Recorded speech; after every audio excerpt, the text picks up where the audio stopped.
ಪಕ್ಕಾ ಪ್ಲಾನ್ ಮಾಡಿ ಖಮೇನಿಯನ್ನ ಅಮೆರಿಕ ಕೊಲೆಗೈದಿರುವಂಥದ್ದು. ಆಗಲೇ ನಾನು ಹೇಳ್ತಾ ಇದ್ದೆ, ರಾತ್ರಿ ವೇಳೆಯಲ್ಲಿ ದಾಳಿ ಮಾಡಿದರೆ ಸಮಸ್ಯೆ ಆಗಬಹುದು ಅಂತೇಳಿ ಬೇಕು ಅಂತಲೇ ಬೆಳಗಿನ ಹೊತ್ತಿನಲ್ಲಿ ದಾಳಿಯನ್ನ ಮಾಡಿದೆ.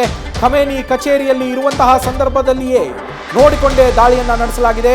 ಖಮೇನಿಯ ಮನೆ ಹೊಕ್ಕಿದ್ದು ಬರೋಬ್ಬರಿ 7 ಮಿಸೈಲ್ಗಳು.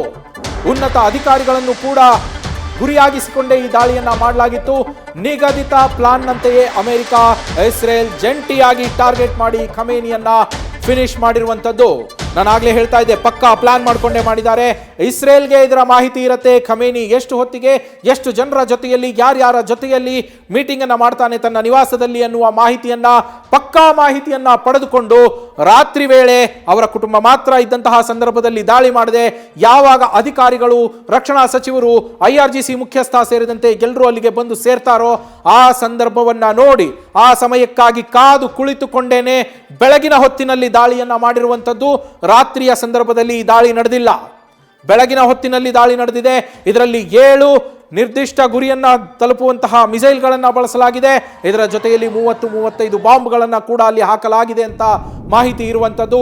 ಈ ದಾಳಿಯಲ್ಲಿ ಖಮೇನಿ ಹಾಗೆ ಅವರ ಅಳಿಯ, ಸೊಸೆ, ಮಗಳು, ಮೊಮ್ಮಗಳು ಸೇರಿದಂತೆ 40 ಹಿರಿಯ ಅಧಿಕಾರಿಗಳು ಹಾಗೆ ಇರಾನ್ನ ರಕ್ಷಣಾ ಸಚಿವ ನಾಸಿರ್ ಜಾದೆ ಹಾಗೆ IRGC ಮುಖ್ಯಸ್ಥ ಕೂಡ ಕೊನೆಯುಸಿರನ್ನ ಗೆಳೆದಿರುವಂಥದ್ದು. ಖಮೇನಿಯನ್ನ ಕೊಲ್ಲೋದಕ್ಕೆ ಮುಹೂರ್ತವನ್ನ ನಿಗದಿ ಮಾಡಿಕೊಂಡೇ ದಾಳಿಯನ್ನ ಮಾಡಲಾಗಿದ್ದು. ಎಷ್ಟೊತ್ತಿಗೆ? ಬೆಳಗ್ಗೆ 9:45 ಸರಿಯಾಗಿ ನಿಖರ ಟಾರ್ಗೆಟ್ ಅನ್ನ ತಲುಪಿರುವಂಥದ್ದು. ಖಮೇನಿಯ ನಿವಾಸವನ್ನ ಅಪ್ಪಳಿಸಿರುವಂಥದ್ದು. ಮೊದಲ ಮಿಸೈಲ್ 9:45 ಏಕಕಾಲಕ್ಕೆ ದಾಳಿ ನಡೆಯುತ್ತೆ. ಸುಮಾರು 7 ಮಿಸೈಲ್ಗಳು ಅಧ್ಯಕ್ಷರ ನಿವಾಸವನ್ನ ಧ್ವಂಸಗೊಳಿಸಿರುವಂಥದ್ದು. ಬೆಳಗ್ಗೆ ಸರಿಯಾಗಿ 9:45 ಮುಹೂರ್ತವನ್ನ ನಿಗದಿ ಮಾಡಿ ಅಮೆರಿಕ ಇಸ್ರೇಲ್ ಜಂಟಿಯಾಗಿ ದಾಳಿಯನ್ನ ಮಾಡುತ್ತೆ ಖಮೇನಿಯ ನಿವಾಸದ ಮೇಲೆ. ಈ ಸಂದರ್ಭದಲ್ಲಿ ಅವರ ಟಾರ್ಗೆಟ್ ಇದ್ದಿದ್ದೇ ಖಮೇನಿ ಹಾಗೆ ಅವರ ಜೊತೆ ಇದ್ದಂತಹ ಟಾಪ್ ಅಫಿಷಿಯಲ್ಸ್ ಎಲ್ಲರನ್ನು ಹೊಡೆದುರುಳಿಸಿದೆ ಅಮೆರಿಕ ಹಾಗೆ ಇಸ್ರೇಲ್.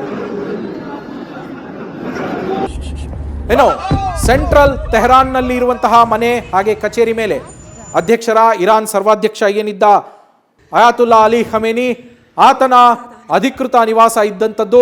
ಸೆಂಟ್ರಲ್ ತೆಹರಾನ್ನ ಮನೆ ಹಾಗೆ ಕಚೇರಿ ಒಟ್ಟಿಗೆ ಇದ್ದಂಥದ್ದು. ಅದರ ಮೇಲೆ ಈ ಅಟ್ಯಾಕ್ ನಡೆದಿರುವಂಥದ್ದು ಬೆಳಗ್ಗೆ 9:45.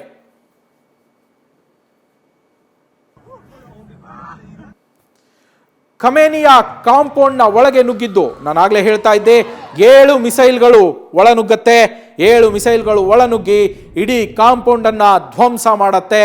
ಇಡೀ ಕಾಂಪೌಂಡೇ ಈಗ ಅಧ್ಯಕ್ಷರ ನಿವಾಸ ಅಂತ ಏನಿತ್ತೋ ಈಗ ಅದು ಅಧ್ಯಕ್ಷರನ್ನ ಅಲ್ಲೇ ಕೊನೆಯುಸಿರೆಳೆಯುವಂತೆ ಮಾಡಿದ ಸ್ಮಶಾನವಾಗಿ ಪರಿವರ್ತನೆ ಆಗಿರುವಂಥದ್ದು.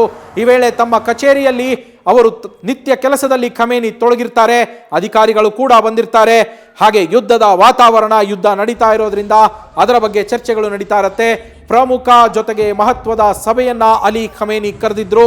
ಅದೇ ಕಾರಣಕ್ಕೋಸ್ಕರನೇ ಅವರ ರಕ್ಷಣಾ ಸಚಿವರು IRGC ಬಂದು ಅಲ್ಲಿನ ಸೇನೆ, ಅದರ ಮುಖ್ಯಸ್ಥರು ಹಾಗೆ ಇನ್ನೂ ಹಲವು 40ಕ್ಕೂ ಹೆಚ್ಚು ಟಾಪ್ ಅಫಿಷಿಯಲ್ಸ್ ಅಲ್ಲಿಗೆ ಬಂದಿರ್ತಾರೆ. ಸಭೆಯಲ್ಲಿ ಭಾಗಿಯಾಗೋದಕ್ಕೆ ಅಂತಲೇ ಹಲವು ಅಧಿಕಾರಿಗಳು ಅಲ್ಲಿಗೆ ಬಂದಿದ್ದಂಥದ್ದು.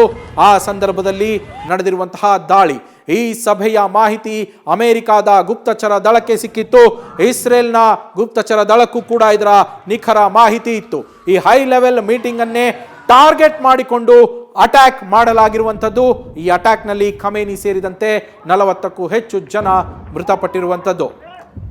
ಈ ದಾಳಿಯಲ್ಲಿ ಖಮೇನಿಯ ಜೊತೆಗೆ 40 ಅಧಿಕಾರಿಗಳು ಕೂಡ ಸಾವನ್ನಪ್ಪಿದ್ದಾರೆ. ಅವರ ರಕ್ಷಣಾ ಸಚಿವರು ಹಾಗೆ IRGC ಮುಖ್ಯಸ್ಥನು ಸಾವನ್ನಪ್ಪಿದ್ದಾರೆ. ಖಮೇನಿ ಹತ್ಯೆಗೈಯುವ ಅಮೆರಿಕ ಹಾಗೆ ಇಸ್ರೇಲ್ನ ಟಾರ್ಗೆಟ್ ಏನಿತ್ತು ಆ ಟಾರ್ಗೆಟ್ ಸಕ್ಸಸ್ ಆಗಿದೆ. ಅವರ ಟಾರ್ಗೆಟ್ ಇದ್ದಿದ್ದೇ ಅಯಾತುಲ್ಲಾ ಅಲಿ ಖಮೇನಿ. ಸದ್ಯ ಆ ಖಮೇನಿಯನ್ನ ಹತ್ಯೆ ಮಾಡಿದೆ ಅಮೆರಿಕ ಹಾಗೆ ಇಸ್ರೇಲ್ ನಡೆಸಿದಂತಹ ಜಂಟಿ ದಾಳಿ. ಇದರಲ್ಲಿ ಯಶಸ್ಸನ್ನ ಕಂಡಿದ್ದಾವೆ ಉಭಯ ರಾಷ್ಟ್ರಗಳು ಕೂಡ. ನಿನ್ನೆ ಬೆಳಗ್ಗೆ ಶುರುವಾದಂತಹ ದಾಳಿ ಇದು. ನಿನ್ನೆ ಬೆಳಗ್ಗೆಯೂ ಒಮ್ಮೆ ಅಧ್ಯಕ್ಷರ ನಿವಾಸದ ಮೇಲೆ ದಾಳಿ ನಡೆದಿರುತ್ತೆ. ನ್ಯೂಸ್ ಫಸ್ಟ್ ನಿರ್ಭೀತಿಯಿಂದ ನಿಮ್ಮ ಪರವಾಗಿ.